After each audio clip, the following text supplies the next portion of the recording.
Hi amazing people! Welcome back to my YouTube channel. So today is our day 2 in Thailand. And isa na namang adventure ang ating gagawin ngayong araw na ito. So for today's video, pupunta tayo sa iba't ibang temples at magte-temple hopping. So yung mga temples na target kong puntahan ngayon ay Wat Po, Wat Arun, tsaka yung The Grand Palace.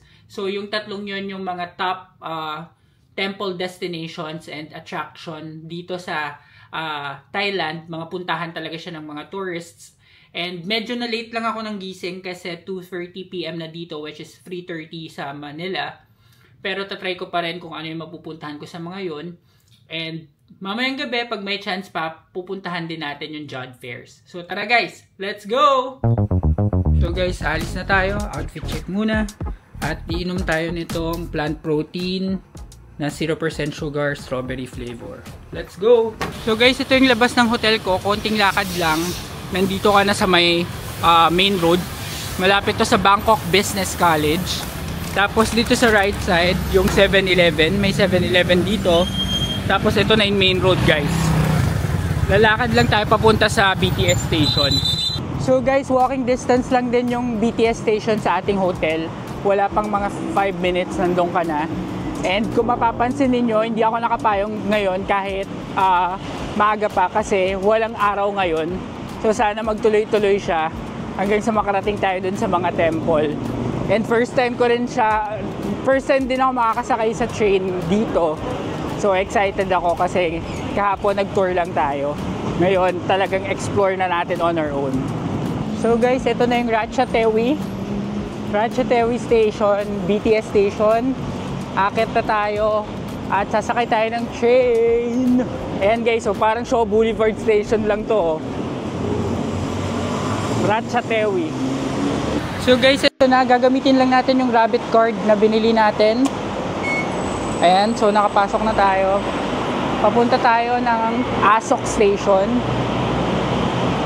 So tignan natin. Dito sa kanilang mapa. So, sa kabila tayo. Dito tayo sa kabilang side. So, here guys. Andito tayo sa Ratchathewi.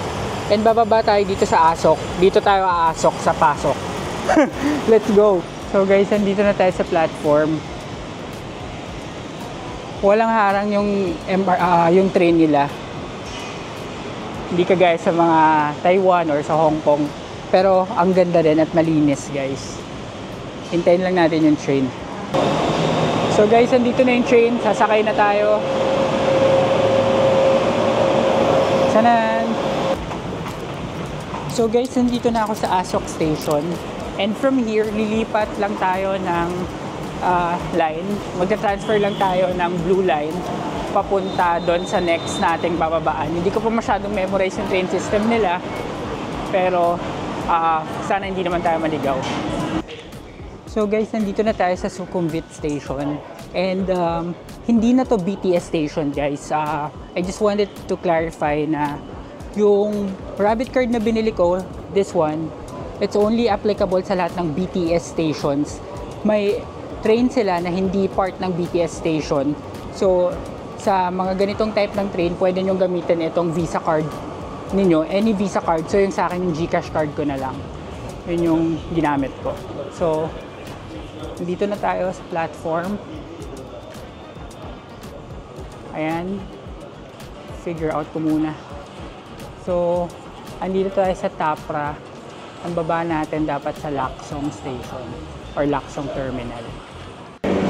So guys, dito pala tayo lilipat sa Sukhumvit Station. Yan, dito Sukhumvit Station. So ito pala tayo guys sa Sukhumvit Station.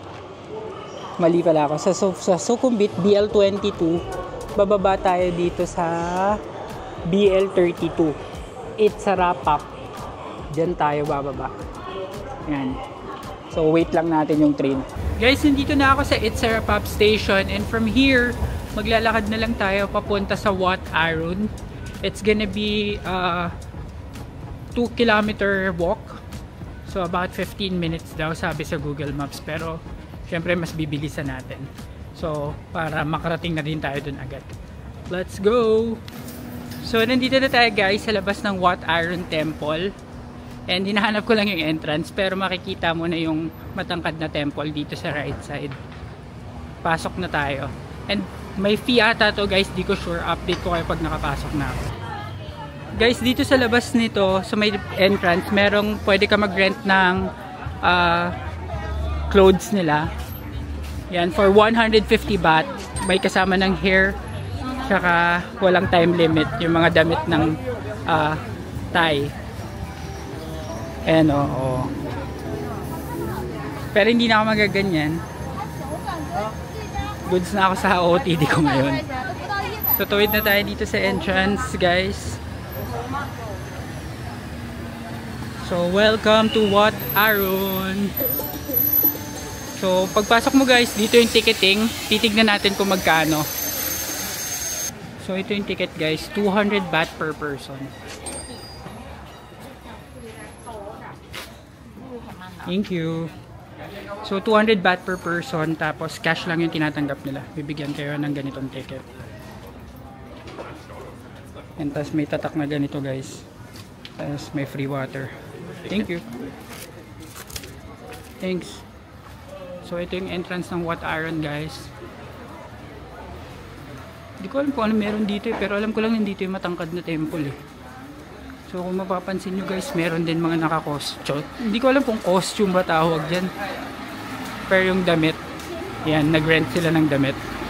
So guys, ito na yung Wat Arun Temple.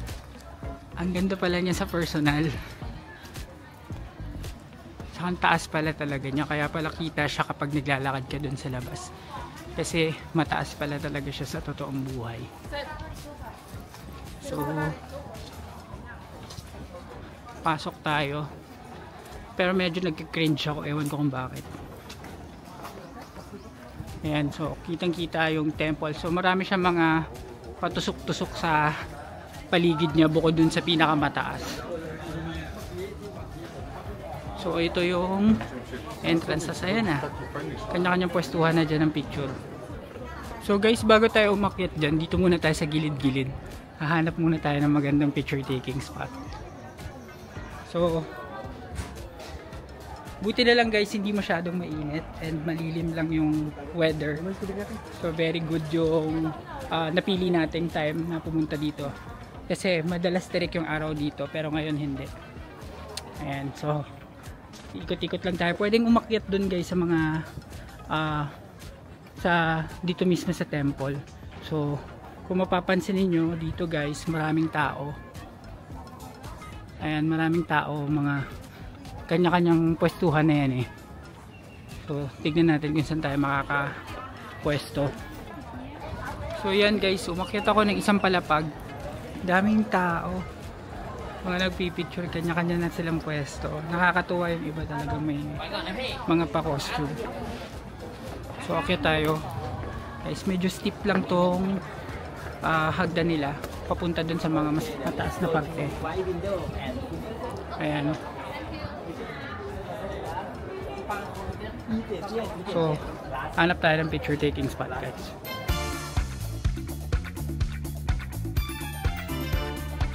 Sandali lang guys, bago kayo tuloy ang video ito, napansin ko na karamihan sa mga nanonood ng AJTV Amazing Travels ay hindi pa nakasubscribe sa ating channel. So malaking tulong at malaking bagay para sa akin na may pagpatuloy ang mga vlogs na ito kung magsusubscribe kayo. Kaya ano pang hinihintay nyo guys? Subscribe na! Now back to the video. So guys, dito sa likod ng Wat Arun, makikita nyo yung Chao Phraya River. Ayan yun, Chao Phraya River. At ito yung Wat Arun. So guys, okay na tayo dito sa Wat Arun. Pupunta na tayo sa ating next destination at malamang sasakay na lang tayo ng boat dito sa Chao Phraya River. Let's go!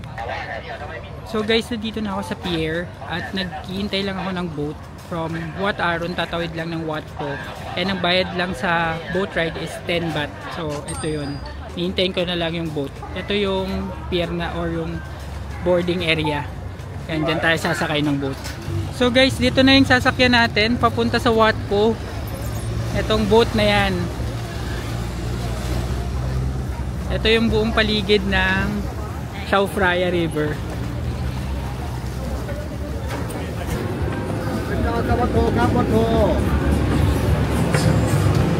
So nandito na tayo sa loob guys. Dito na lang ako.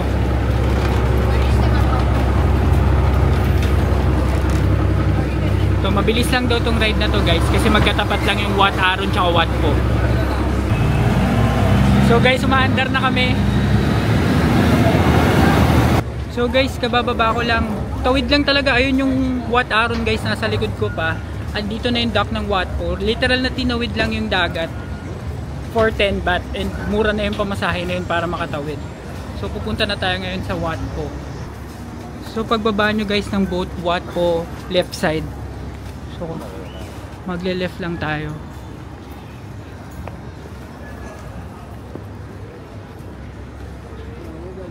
Yan. Nakakatuwa talaga guys yung weather kasi kahit pa sabihin mong ano, hapon or tanghali ngayon, yung walang araw. May araw pero parang cloudy, ganun. So, kaya ang sipag ko maglakad-lakad. Tsaka mag-ikot-ikot kahit walang payong. Kasi walang sikat ng araw. So going back, dire-diretso lang tayo guys, maglalakad sa Wat Po. May mga directions naman at pagbaba mo guys, meron mga coffee shops, may mga bilihan ng bracelets, tapos may fresh coconut for 60 baht. Ayan, so ito naman yung Wat Po guys, kakaliwa na tayo papunta dun sa Wat Po. May nagtitinda din ng roti. Titikman natin yung roti guys. Ayan yung roti oh. Yung banana roti, para siyang pancake, ganun. So makikita nyo guys sa kanan ko, ito na yata yung Wat Po. So ito na guys ang entrance ng Wat Po. Pasok na tayo. Ayan. So, dito tayo sa foreigners. Buti bukas pa to guys. Nga pala, sabi nung sa boat kanina, nung boat operator, sarado na daw yung Grand Palace. So, hindi na tayo makakapunta doon ngayon. Ayan. So, please buy a ticket first. 300 baht. Ayan. So, dito. Bili tayo ng ticket, 300 baht guys ang ticket. So guys, welcome sa Wat Po. May gong dito guys oh. Pwede daw pukpukin. Please hit gently. Ayan. Tawag ng tanghalan. Joke. So dito sa left side parang may prayer room. Make sure lang guys na kapag papasok kayo sa mga ganyan, you take off your shoes. And dito yung reclining Buddha. Pasok tayo dyan mamaya. So, gusto ko lang ma-experience tong pagong nila. So ito na guys, paluin na natin ang gong. For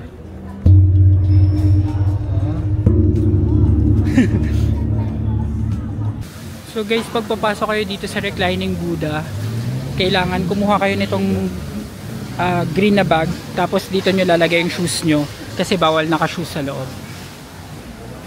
So guys, papasok na tayo. Ay, ang laki pala nito guys. So ito yung reclining Buddha guys. Ang laki niya. Seryoso, ang laki.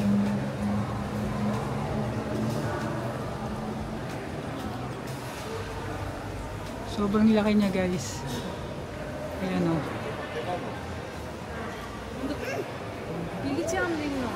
At ang haba. Ayan. So, ganyan siya kahaba, guys. Tapos, ito yung face niya. Ayun, hanggang yun. So, and lahat nakapaa.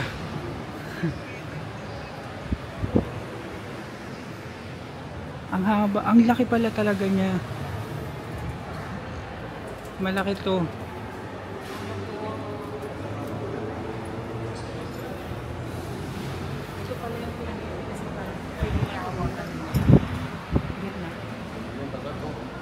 Nandito yung picture taking spot, marami nakapila. Libutin lang natin hanggang dito sa may paa niya.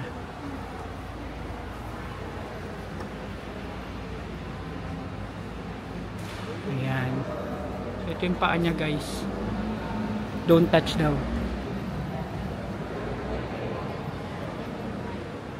Ito. Guys, dito sa likod may nagpapapalit ng coins for 20 baht. Tapos parang nilalagay nila dito sa mga cauldron ata to. Hindi ko alam kung ano. Ayan o. Maglalagay-lagay ka dun ng mga barya. For good luck daw yan, sabi nila. So hindi na ako magaganyan, guys. Dito to, guys, sa likod ng Buddha. Yung reclining Buddha. Ito yung likod nyo pala, guys. Back view ni Golden Buddha. So guys, lumabas na ako dun sa Temple of Reclining Buddha. Dito sa Wat Po. And ito pa yung mga ibang temples. Makikita nyo.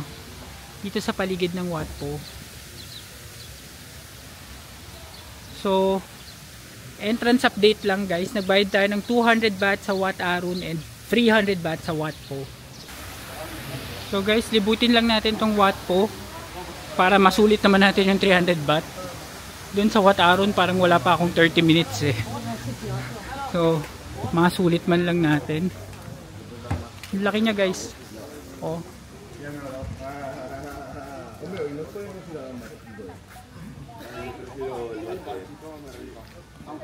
Ito maganda mag picture dito. Tsaka ito yung maliliit na ano, templates. Temple. Parang ano. Ito yung mga nakikita ko sa Instagram. Parang Cambodia inspired to. Ayan, may mga naka-costume pa rin. Tapos ito naman, ibang temple na naman to. So dito tayo, guys. Maganda to.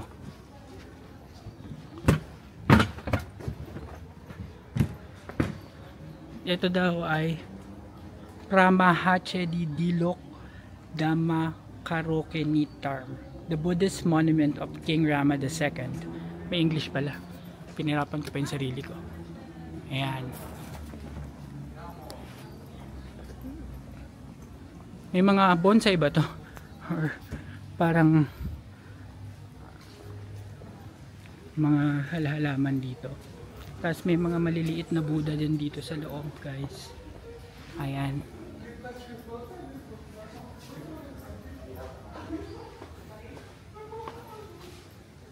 So guys, yun lang yung makikita dito basically. Puro mga temples lang. Kasi religious temple ito or religious place. So malamang puro mga ganun yung makikita natin dito. And I think I'm good na here sa Wat Po.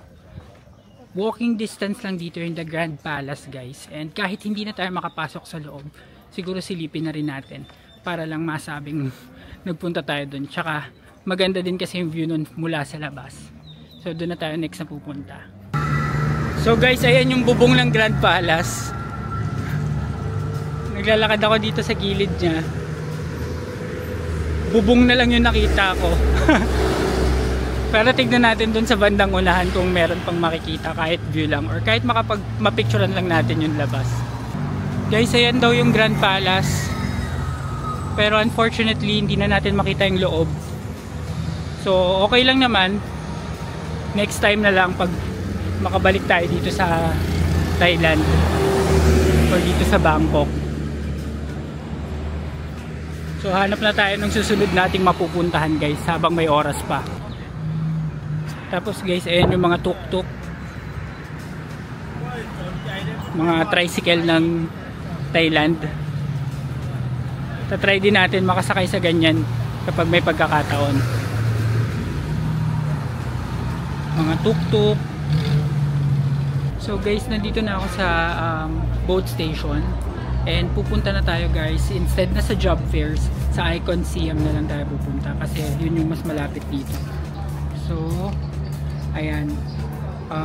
Ito yung Icon Siam guys. Dito tayo pupunta. At dito tayo manggagaling sa N9 Tachang. So, doon tayo magsa-sunset. So guys, nandito na ako sa boat. Puno na yung taas. Kaya nandito kami sa may baba. Hindi na rin nagpaakyat doon sa taas. So papunta na to diretso sa Icon Siam. Ayan.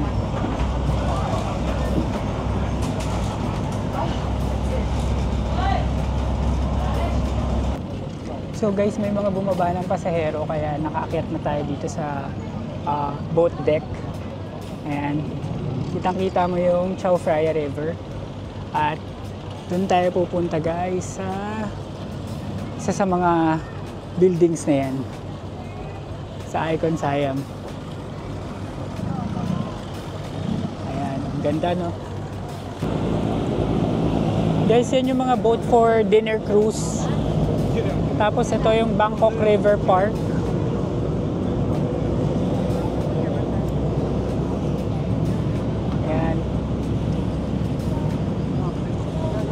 Ang presko ng hangin dito sa taas. Tapos wala ng araw. So guys, ito, tanaw na natin yung Icon Siam. Diyan tayo bababa sa station na yan. And enjoy naman guys tong naging ride natin dito. So hintayin na lang natin mag-dock yung boat para makababa tayo doon. So guys, ito yung Icon Siam. Yung front niya. Ayan. So dito na tayo bababa. So guys, nandito na ako sa Icon Siam. At i-end ko na muna ang vlog na ito. Abangan ninyo sa susunod na episode ang ating vlog dito sa Icon Siam. Kasi masyado nang mahaba tong vlog na ito. At if you haven't done so, please subscribe to this channel, like my video, comment, share. At pakiabangan ang ating mga susunod na adventure dito sa AJ TV Amazing Travels to Bangkok. Yun lang guys, maraming salamat. Bye!